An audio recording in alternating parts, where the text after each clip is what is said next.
नमस्कार दोस्तों, मैं हूं शिवम पांडे और आप सभी का स्वागत है आपके अपने चैनल ट्रिक पॉइंट में। दोस्तों, आज हम लोग इस वीडियो में भारतीय न्याय संहिता 2023 के महत्वपूर्ण धाराओं को ट्रिक के माध्यम से याद करने वाले हैं। इससे पहले मैंने भारतीय न्याय संहिता के 2 पार्ट अपलोड कर दिए हैं और उसके अलावा मूल विधि की लगभग 20 से 22 वीडियो ट्रिक के माध्यम से अपलोड कर दिए हैं। तो उनकी लिंक आपको कमेंट बॉक्स में पिन की हुई मिल जाएगी, आप वहां से उन सभी वीडियो को देख सकते हैं। तो देरी ना करते हुए चलिए इस वीडियो को शुरू करते हैं।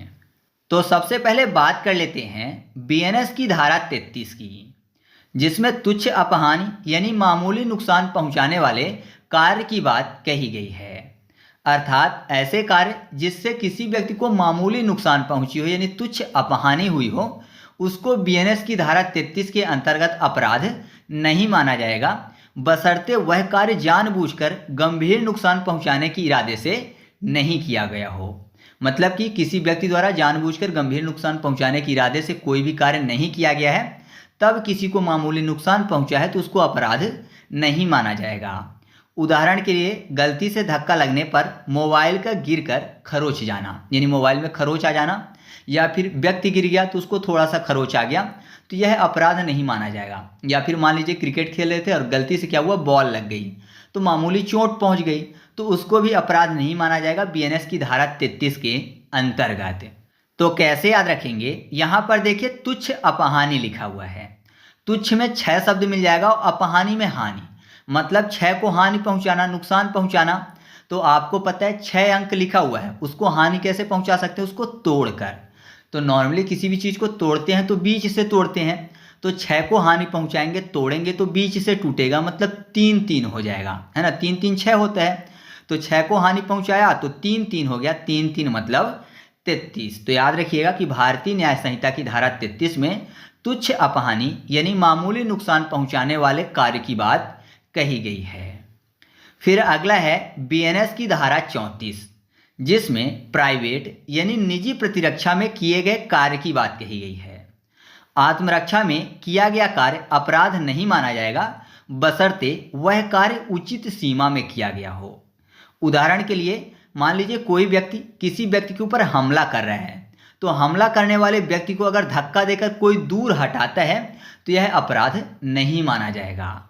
कैसे याद रखेंगे, यहां पर क्या लिखा हुआ है, प्राइवेट प्रतिरक्षा, है ना। प्राइवेट प्रतिरक्षा की बात हो रही है, तो प्राइवेट में आपको शब्द मिल जाएगा वेट। वेट मतलब होता है इंतजार करना, और प्रति को कर लेते हैं पति यानी 35।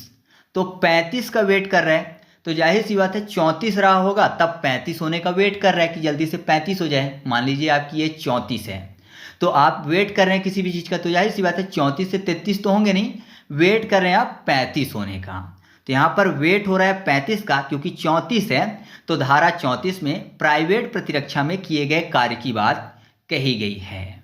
नेक्स्ट है बीएनएस की धारा 35, जिसमें शरीर व संपत्ति की प्राइवेट प्रतिरक्षा के अधिकार की बात कही गई है। यानी कि हर व्यक्ति को कानून की सीमा में रहकर अपनी और अपने संपत्ति की रक्षा करने का अधिकार बीएनएस की धारा 35 के अंतर्गत दिया गया है। उदाहरण के लिए, कोई भी व्यक्ति संपत्ति को लूटने या खुद को बचाने के लिए उचित बल का प्रयोग कर सकता है। तो कैसे याद रखेंगे, यहां पर देखिए संपत्ति की बात हो रही है, संपत्ति में यहां पर पत्ति शब्द मिल जाएगा, पत्ति फॉर 35, ठीक है। संपत्ति पत्ति फॉर 35 हो जाएगा। तो याद रखिएगा कि धारा 35 में शरीर व संपत्ति की प्राइवेट प्रतिरक्षा के अधिकार की बात कही गई है। नेक्स्ट है बीएनएस की धारा 37, इसमें ऐसे कार्य जिसके विरुद्ध प्राइवेट प्रतिरक्षा का कोई अधिकार नहीं है उनकी बात कही गई है। तो निजी बचाव का अधिकार नहीं है अगर हमला करने वाला व्यक्ति कानून के तहत अधिकृत है, मतलब कोई भी व्यक्ति जो है उसको कानून के तहत अधिकार दिया गया है और वो कानून के तहत कार्य कर रहा है, तो आप उसके संदर्भ में कोई भी प्रतिरक्षा नहीं कर सकते हैं। उदाहरण के लिए, यदि पुलिस अधिकारी या कोई लोक सेवक द्वारा कानूनी गिरफ्तारी की जा रही है तो आप उसके संबंध में अपनी प्राइवेट प्रतिरक्षा नहीं कर सकते हैं। मान लीजिए आपको पुलिस पकड़ने आई और गलती से क्या किया, उसने आपको एक तमाचा जड़ दिया, तो आप उसके बदले में अपनी रक्षा के लिए उसको नहीं मार सकते हैं। हाँ, लेकिन अगर उसके द्वारा ऐसा कोई भी कार्य किया जाता है जिसमें आपको प्रतीत हो कि आपका अंग भंग हो जाएगा या आपको जान से मार दिया जाएगा, उस स्थिति में आप जरूर अपने प्राइवेट प्रतिरक्षा का उपयोग कर सकते हैं। तब आपको अधिकार है कि आप अपनी रक्षा करें उचित बल प्रयोग करके। कैसे याद रखेंगे? यहां पर देखिए 37 में शब्द मिल जाएगा आपको शक्ति, है ना। 37 शक्ति यानी ऐसे कार्य जिसमें आप शक्ति का प्रयोग नहीं कर सकते हैं, जिनके विरुद्ध प्राइवेट प्रतिरक्षा का कोई भी अधिकार नहीं है। ठीक है, तो आपको सामने वाला मार भी रहा है फिर भी आप शक्ति का प्रयोग नहीं कर सकते हैं क्योंकि आपको अधिकार नहीं है। शक्ति फॉर 37। तो याद रखिएगा कि धारा 37 में ऐसे कार्य जिसके विरुद्ध प्राइवेट प्रतिरक्षा का कोई अधिकार नहीं है उनका वर्णन किया गया है।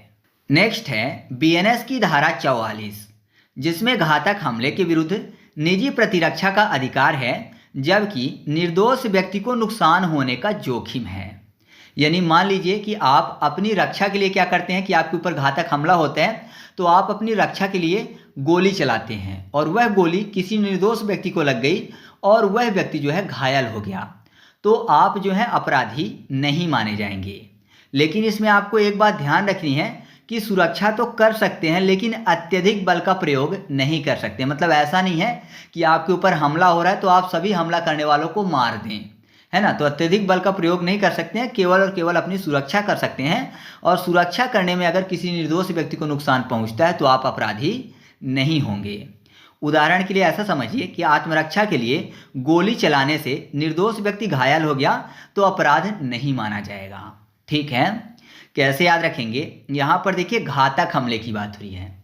अगर किसी के ऊपर घातक हमला होगा तो जाहिर सी बात है उसको चीर फाड़ डालेंगे, है ना। घातक हमला हो रहा है तो चीर फाड़ डालेंगे। चीर फाड़, चीर मतलब 4 और फाड़ से 4 हो जाएगा, तो 4 और 4, तो याद रखिएगा कि 4 और 4 से हो जाएगा 44, अर्थात धारा 44। तो धारा 44 में किस चीज का वर्णन है? घातक हमले के विरुद्ध निजी प्रतिरक्षा का अधिकार जबकि निर्दोष व्यक्ति को नुकसान होने का जोखिम है। नेक्स्ट है बीएनएस की धारा 45, जिसमें दुष्प्रेरण यानी अपराध के लिए उकसाने की बात कही गई है। इसमें दोषी कौन है? तो उकसाने वाला व्यक्ति जिसको दुष्प्रेरक बोला जाता है, जिसका वर्णन बीएनएस की धारा 46 में है। साथ ही साथ गैर कानूनी काम के लिए षड्यंत्र करने वाला व्यक्ति या फिर जानबूझकर अपराध में किसी भी प्रकार से मदद करने वाला व्यक्ति। उदाहरण के लिए आप ऐसा समझिए कि किसी व्यक्ति द्वारा पुलिस को गलत जानकारी देकर किसी अन्य व्यक्ति को गिरफ्तार करवाना।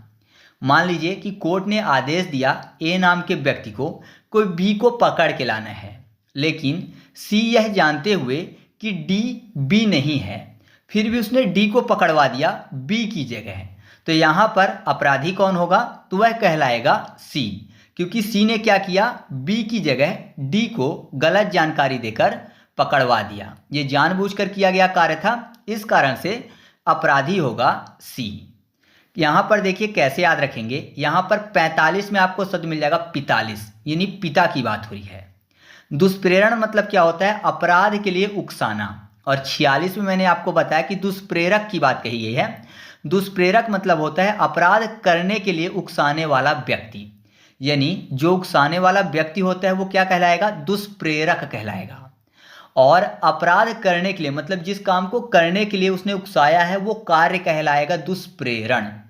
ठीक है, तो मान लीजिए आप कोई दुष्प्रेरित करता है, कोई व्यक्ति दुष्प्रेरित करता है किसी भी अपराध करने के लिए आपको कह रहा है, तो जाहिर सी बात है कि आप पिताजी के डर से वो कार्य नहीं करोगे, है ना। दुष्प्रेरण वाला कार्य आप नहीं करोगे पिताजी के डर से, भले भी कोई कितना उकसाए, डर रहता है पिताजी का। घर जाएंगे तो जवाब क्या देंगे? तो जाहिर सी बात है आप वह अपराध नहीं करेंगे। तो पिता से 45 हो जाएगा, यानी धारा 45, जिसमें दुष्प्रेरण की बात कही गई है। और दुष्प्रेरण कौन करता है? दुष्प्रेरक करता है, यानी अपराध करने के लिए उकसाने वाला व्यक्ति दुष्प्रेरक कहलाता है। तो धारा 45 के बाद धारा 46 में दुष्प्रेरक की बात कही गई है। तो अपराध के लिए उकसाने वाला व्यक्ति दुष्प्रेरण का अपराधी होगा। उदाहरण के लिए ऐसा समझिए कि ए बी को सी की हत्या करने के लिए उकसाता है, लेकिन बी जो है मान लीजिए पिताजी की डर से मना कर देता है। तो बी ने मना कर दिया, लेकिन ए ने उकसाया था कि सी को मार दो, है ना। बी को बोला था कि सी को मार दो, लेकिन बी ने मना किया, तो यह अपराध नहीं हुआ है। बी ने मना कर दिया है, फिर भी ए जो है दोषी कहलाएगा। ठीक है, तो याद रखिएगा कि जो दुष्प्रेरक होता है वही दोषी कहलाएगा। इसमें कुछ परिस्थितियां ऐसी भी हैं, जैसे मान लीजिए आग जलाने की बात हो रही है कि आग जला के किसी को डराओ और क्या हुआ कि सामने वाले का पूरा घर ही जल गया। तो घर जल गया तो कौन अपराधी होगा, जलाने वाला या जलाने के लिए उकसाने वाला? तो जो जलाने के लिए उकसाने वाला है, जो दुष्प्रेरक है, वही अपराधी होगा। मौत वाले में भी ऐसा ही होता है कि अगर जो दुष्प्रेरक है वो सामने है, उसने मौत करवाया किसी के हाथ से, तो सजा का अपराधी कौन होगा, वो होगा दुष्प्रेरक। ठीक है, तो दुष्प्रेरण और दुष्प्रेरक के बारे में आप ये चीजें याद रखिएगा। नेक्स्ट है धारा 61, जिसमें आपराधिक षड्यंत्र यानी आपराधिक साजिश की बात कही गई है। यानी दो या दो से अधिक लोग किसी अपराध की साजिश रचते हैं तो दोनों अपराधी माने जाएंगे, भले ही अपराध पूरा ना हुआ हो। इसमें सजा क्या है, तो सजा 6 माह से अधिक की जेल है प्लस जुर्माना भी है। उदाहरण के लिए आप ऐसा समझिए कि मान लीजिए दो या दो से अधिक व्यक्ति कहीं बैठे थे और उन्होंने किसी बैंक को लूटने का षड्यंत्र रचा। मतलब उन्होंने साजिश रची कि इस बैंक को लूटना है। तो भले ही उस बैंक को वो लूटने में असफल रहे हों, लेकिन उनको सभी को सजा होगी कितनी, 6 माह से अधिक की जेल और प्लस जुर्माना। कैसे याद रखेंगे, षड्यंत्र में आपको शब्द मिल जाएगा षड अंक। षड मतलब होता है 6, षड मतलब 6 होता है ना, तो षड मतलब 6, तो 6 आ गया। यंत्र को अंक कर लेते हैं, मतलब अंक, एक शब्द, 6 और 1। षड्यंत्र में 6 और 1 शब्द आपको मिल जाएगा, षड्यंत्र। तो आप ऐसे याद रखिएगा कि धारा 61 में आपराधिक षड्यंत्र की बात कही गई है। नेक्स्ट है धारा 63, जिसमें बलात्कार यानी बलात् संघ के परिभाषा की बात कही गई है। तो बलात् संघ क्या कहलाएगा, मान लीजिए कोई भी पुरुष किसी महिला से जबरन, विश्वास दिलाकर, सहमति से या बिना सहमति किसी महिला से संबंध बनाता है तो उसको बलात्कार या बलात् संघ बोलेंगे। यहाँ पर जबरन मतलब जबरदस्ती, विश्वास दिलाकर मतलब ऐसा माने कि सामने वाला बोला कि मैं तुमसे विवाह करूंगा, ठीक है, लेकिन फिर विवाह नहीं करता है, तो विश्वास दिलाकर या बिना सहमति से किसी महिला से अगर कोई संबंध बनाता है पुरुष तो उसको बलात्कार बोला जाएगा। इसके अलावा 18 वर्ष से कम उम्र की बच्ची या फिर नशे में कोई महिला है या मानसिक या शारीरिक रूप से बीमार है, जिसकी सहमति भी है या फिर बिना सहमति के, दोनों स्थिति में, भले सहमति भी हो या बिना सहमति के अगर बनाया जाता है संबंध तो वह बलात्कार कहलाएगा। ठीक है, मतलब अगर किसी बच्ची की उम्र 18 साल से कम है या नशे में है या शारीरिक या मानसिक रूप से बीमार है और उसकी सहमति है, तब भी उसके साथ किया गया संबंध या फिर बनाया गया संबंध क्या कहलाएगा, बलात्कार कहलाएगा और व्यक्ति को अपराधी माना जाएगा। कैसे याद रखेंगे, यहाँ पर देखिए बलात् संघ में आपको शब्द मिल जाएगा बला संघ। मान लीजिए कोई बला, बला मतलब होता है मुसीबत, तो मुसीबत अगर किसी के संग चलेगी तो जाहिर सी बात है उसको क्षति होगी। क्षति में आपको शब्द मिल जाएगा 6 और 3 यानी 63। तो याद रखिएगा कि धारा 63 में बलात्कार यानी बलात् संघ की परिभाषा की बात कही गई है। फिर अगला है धारा 64, जिसमें बलात् संघ के सजा की बात कही गई है। जाहिर सी बात है अगर बलात् संघ की परिभाषा की बात कही गई होगी तो उसके बाद उसकी सजा की बात कही जाएगी। तो 63 में बलात् संघ की परिभाषा की बात कही गई, तो 64 में बलात् संघ के सजा की बात कही गई। तो सजा क्या है, तो इसमें 10 वर्ष से आजीवन कारावास तक जेल हो सकती है प्लस जुर्माना भी हो सकता है। इसके अलावा गंभीर परिस्थितियों में बलात् संघ की जो सजा है वो और भी कठोर हो सकती है। ठीक है, तो ये चीज आपको याद रखना है धारा 63 और धारा 64 के संबंध में कि धारा 63 में बलात् संघ की परिभाषा की बात कही गई है, धारा 64 में बलात् संघ के सजा की बात कही गई है। नेक्स्ट है धारा 65, जिसमें कुछ मामलों में बलात् संघ के लिए सजा की बात है।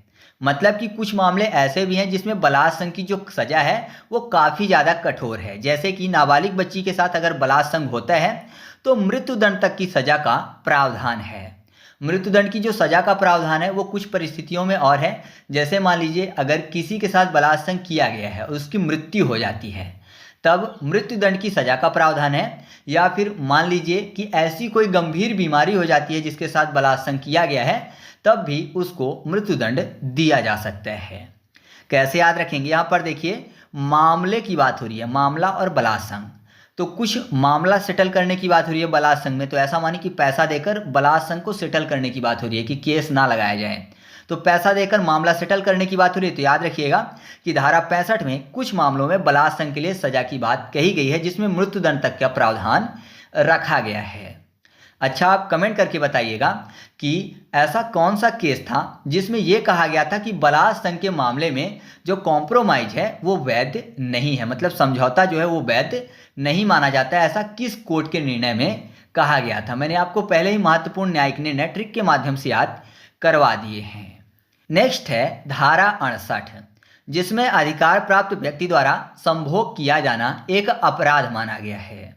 इसमें सजा क्या है? तो 5 से 10 वर्ष तक की जेल प्लस जुर्माने का भी प्रावधान है। अधिकार प्राप्त व्यक्ति की बात हो रही है, जैसे मान लीजिए कोई शिक्षक है या फिर कोई डॉक्टर है जो कि अपने ही पेशेंट के साथ संभोग करता है, या फिर मान लीजिए जेल की बात करें तो कोई कैदी है, उस कैदी के साथ पुलिस का कोई अधीक्षक है या कोई सिपाही है, वो ऐसा कार्य करता है, तो वह कहलाएगा धारा 68 के अंतर्गत अपराध, जिसमें 5 से 10 वर्ष तक की जेल प्लस जुर्माने का प्रावधान है। तो अधिकार प्राप्त व्यक्ति की बात हो रही है, तो जाहिर सी बात है अगर किसी को किसी महिला के ऊपर अधिकार प्राप्त है तो इसका मतलब ये नहीं कि उसको खुली छूट है ना। अधिकार प्राप्त है तो इसका मतलब ये नहीं कि उसको संबंध बनाने की छूट मिल गई है, वह अपराध कहलाएगा। तो छूट से हो जाएगा 6 और 8, 6 8 मतलब 6 और 8। तो याद रखिए धारा 68 में अधिकार प्राप्त व्यक्ति द्वारा किए जाने वाले संभोग को अपराध बताया गया है। नेक्स्ट है धारा 69, जिसमें कपटपूर्ण साधनों के प्रयोग से संबंध बनाना अपराध माना गया है, जैसे कि धोखा देकर संबंध बनाना या झूठे वादे करके या गलत पहचान बताकर। इसमें सजा क्या है? तो 10 वर्ष तक की जेल है, मतलब मिनिमम 10 वर्ष तक की जेल है और प्लस जुर्माना है। कैसे याद रखेंगे? यहाँ पर देखिए क्या लिखा हुआ है, कपटपूर्ण साधनों के प्रयोग से संबंध बनाना, मतलब झूठे वादे किए या गलत पहचान बताई या धोखा देकर संबंध बनाया। तो जाहिर सी बात है उसको छूने का हक नहीं था ना, किसी महिला को छूने का हक नहीं था, लेकिन उसने गलत तरीके से धोखा देकर या झूठे वादे करके उसको छुआ है, तो छूने का हक नहीं था। 6 और 9, 6 और 9, तो 6 और 9 मतलब 69। तो याद रखिएगा कि धारा 69 में कपटपूर्ण साधनों के प्रयोग से संबंध बनाना एक अपराध है, यह बताया गया है, जिसमें धोखा देना या झूठे वादे कर या गलत पहचान बताकर संबंध बनाने की बात कही गई है। नेक्स्ट है धारा 70, जिसमें सामूहिक बलात्संग की बात कही गई है और उसके सजा का भी प्रावधान धारा 70 में बताया गया है। तो सामूहिक बलात्संग की सजा क्या है? तो सजा है इसमें 20 वर्ष से लेकर आजीवन कारावास तक प्लस जुर्माना का भी प्रावधान है। और बलात्संग की स्थिति में अगर महिला की मृत्यु हो जाती है तो मृत्युदंड की भी सजा दी जा सकती है। कैसे याद रखेंगे? सामूहिक बलात्संग की बात हो रही है तो ऐसा मानिए कि सामूहिक बलात्संग है, मतलब सामूहिक रूप से जो बला है वो संग चल रही है, एक व्यक्ति है उसके साथ समूह में बला जो है, बला मतलब मुसीबत जो है, संग चल रही है। तो जाहिर सी बात है हमेशा उसको क्या रहना पड़ेगा? सतर्क रहना पड़ेगा, क्योंकि बहुत सारी बला बहुत सारी मुसीबत उसके संग चल रही है। सतर्क फॉर 70। तो याद रखिएगा धारा 70 में सामूहिक बलात्संग की बात कही गई है। तो इस तरीके से अपना पार्ट 3 यहीं पर कंप्लीट होता है। अगर आपको वीडियो पसंद आया तो वीडियो को लाइक कर दीजिएगा और वीडियो को ज़्यादा से ज़्यादा अपने दोस्तों के साथ शेयर करिएगा और कमेंट करके बताइएगा आपको वीडियो कैसा लगा। अगर आप अच्छा रिस्पांस देंगे तो मैं जल्दी से जल्दी BNS को कंप्लीट करवा दूंगा। तो चलिए मिलते हैं अगले वीडियो में, तब तक के लिए जय हिंद।